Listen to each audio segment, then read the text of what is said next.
Thank you so much for joining me on the Jessica Brimer channel.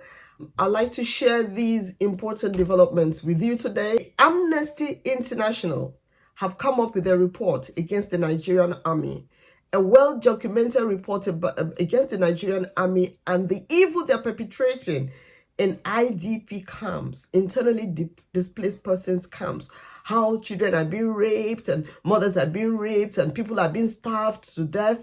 And of course, the Chief of Defense Staff denied all these allegations when Al Jazeera had a one-on-one interview with him. Its groups have come up with a very comprehensive report about how the Nigerian army, the security agencies have killed 32,000 innocent young men in southeast Nigeria. Some time ago, I brought you a report about how the governor of Imo State used jets to drop bombs in the market, a popular community market in Imo State. He dropped bombs. The bombs killed innocent women, children, and fathers. Oh, when I find that report, a lot of people are saying that it's not possible. Are you sure? How can the governor do that? It's not possible. Well, the governor came up with an excuse. I also covered it on my channel. He said, why I dropped bombs in the market. Oh, the excuse as usual, we're looking for IPOB militants. We're told that IPOB militants operate from the market. If you are told that IPOB militants operate from the market, couldn't you have just sent troops there to round them up? No, he dropped bombs from the jets flying over the market. A lot of people who survived say it reminded them of the Nigerian Civil War, when they used to have what they call air raids. They say the air raids is when they start dropping bombs and everybody will just be running helter-skelter. They say it reminded them of that. And you see, people will ask me, but why would the governor do that? Release bombs on the people, his people in the market. The governor is an Igbo man. Of course, that's not the Nigerian military doing that. He authorized that. I'll tell you why. Nobody voted for Uzodinma. No soul in Imo State voted for him. They used to say, oh, he's one of these 419ers. They had a name for him. They had several unprintable allegations against him before he joined politics. So when he joined politics, they knew who he was. They didn't vote for him. He came like fourth in that election. And guess what? The Fulani-led Supreme Court made him governor of Imo State. Now it's becoming clearer to everybody the reason they made him was just to make sure that the Fulanization agenda of Southeast, especially Imo State, is successful without hindrances. And before you accuse me of making up stories, go to Imo State and find out. Almost every Okada rider in Imo State is a Fulani man. Okada riders in the village, people that do transportation business within the communities and villages, they are now herdsmen, Fulani terrorists that the Nigerian military are protecting in the southeast. So from time to time, they kidnap people. And when they kidnap people and go into the forest, you go to the police can't do anything. You go to the military, they can't do anything. And the villagers have to contribute money. The little money they have to contribute until it runs into millions before they will go to give the kidnappers. They release the person. If they don't bring the money within the specified time, they kill the people. So they do mass slaughter of people, kidnapping for ransom. And guess what? The Nigerian military pretend to be helpless. I heard the story of a man that he and the wife were nearly killed when they were kidnapped. Eventually, the wife was released to go bring the ransom. She went and raised 10 million naira within days. She said they borrowed money from people. They borrowed and borrowed, but she said the money I borrowed, I don't even know how I'm going to pay back. And when she gave the money back to them, some minutes later, the soldiers came to their home and said, oh, we heard you were kidnapped. Can you tell us how much you paid to those people as ransom? And the man was looking at them. Are you serious? So rather than ask us to debrief you about location and order so that you can find the kidnappers, you're asking us how much we paid. Now you see, they don't want, there's no integrity amongst thieves. The soldiers don't want the other people to how do you put it now? You understand my drift.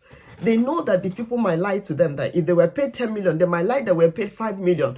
to play a fast one on them, because they are together in it. It's the military that's protecting them. Kidnap happens where you have the Nigerian military on checkpoints. That's where easily, just about a mile away from there, they kidnap people, and you tell the soldiers, oh, where are they? Where are they? Oh, this and that. Well, a comprehensive report has come out by this committee. They published it online. They had a press conference, and I was waiting to really go through it. It's well researched document with 26 chapters and 272 pages, authored by the senior staffers of the International Society for Civil Liberties. And they talked about how 32,000 young men from Southeast have been slaughtered by soldiers. They just round them up. They go to villages and round up young men and accuse them of being members of IPOB. Oh, you're members of indigenous peoples, whatever, of Biafra. They round them up and they slaughter them. They kill them. Extrajudicial killings have been going on. It started with Buhari's regime. Remember when Al Jazeera interviewed Buhari and asked him, why are you dropping bombs on innocent protesters in Southeast? He refused to answer. So they don't just drop bombs. The military has moved into Southeast. Soldiers and the Nigerian military have moved in. They've taken position. Every nook and cranny of Southeast Nigeria is covered by military men. Yet, kidnappings are taking place every day, being perpetrated by these Fulani herdsmen killers. When we were young, we saw herdsmen moving along with their cattle. Nobody disturbed them. They were never a problem until the Buhari government decided to Fulanize Nigeria. They decided that they must bring Fulanis from outside Nigeria to come and take over Nigeria. So they're doing mass slaughter of innocent people. When the villagers realized that the soldiers are in it with these people, they can't protect us, the young men rose up. They said, no, you can't do this. You can't be raping our women before you slaughter them in the farms, our mothers, our daughters. You can't be doing this.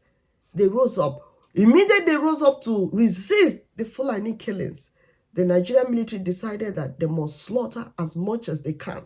Between 2015, the report says, and December 2024, the Nigerian military have slaughtered over 32,000 innocent young men in Southeast Nigeria. Innocent young men. A father said, I sent my son out one morning to go and buy me bread. He never came back. And I heard that he was arrested by the soldiers and he was killed. So many heartbreaking stories like this abound, and you're not supposed to say a word. You're not supposed to say anything. They are shedding innocent blood.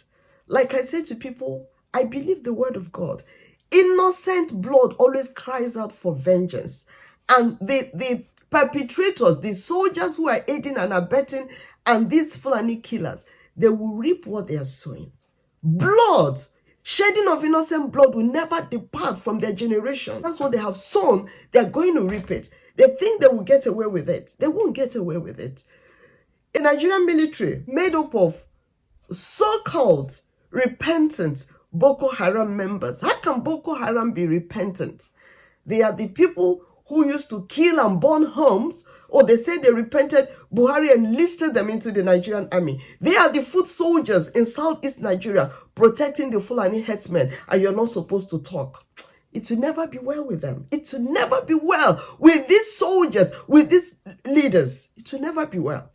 They're shedding innocent blood. Their own children are being protected. Their own wives are being protected. The worst is that these Fulani herdsmen will enter farms and slaughter pregnant women and bring out the babies in their wombs and slaughter also. That's how barbaric they are. And you think this is right. The Al Jazeera got wind of this report and decided to interview the Chief of Defense Staff. He denied everything. But when he implicated himself, when he said, oh, the United Nations are with us, watching what we're doing, even the civil societies, they are watching what we're doing. Amnesty International, they are with us. So nobody can say we're doing wrong things. Amnesty International filed a report against you, sir. And they're saying they're taking you to the International Court of Justice. And you're saying that they're with you and they cannot say anything bad about you. They've already said it. You're denying it. You have already, sir, implicated yourself by confirming that Amnesty International are with you there. It is not in our character, we don't do such. We will never, ever do such a thing. Understood. So you would allow Al Jazeera journalists, international Unfettered investigators access. into, for instance, the Giwa barracks in the eastern city of Maiduguri that has been allegedly holding children as young as 5 in hot, cramped conditions, not to mention allegations of beating, the sexual abuse of women and girls, where innocent civilians were meant to be in your care treated this way? I mean, that's the big question Amnesty International raises. And they're prepared, sorry to interrupt, they're prepared to take you to the International Court of Justice to defend their views. Would you testify there? We're ready to go. We're not scared of anybody. And I can tell you, they have their own intent on why they are doing that. I think they just want to demoralize my troops. They want us to look bad, because I just can't understand why anybody will wake up and say that we're killing people when we're actually not doing the same. And guess what? Where the Giwa barracks you were talking about, we have all the humanitarian agencies working there. You have the UN working, local and international organizations are working. Are we saying they are complicit? There is nothing we're doing in the back. So if they don't say it, which means Amnesty International is equal, and Amnesty is equally there. So which means they're equally accusing all these other organizations of being complicit. It's been alleged, and a lot of people say they can prove, the allegations that most of the guns also they see with these Fulani herdsmen come from Nigerian military.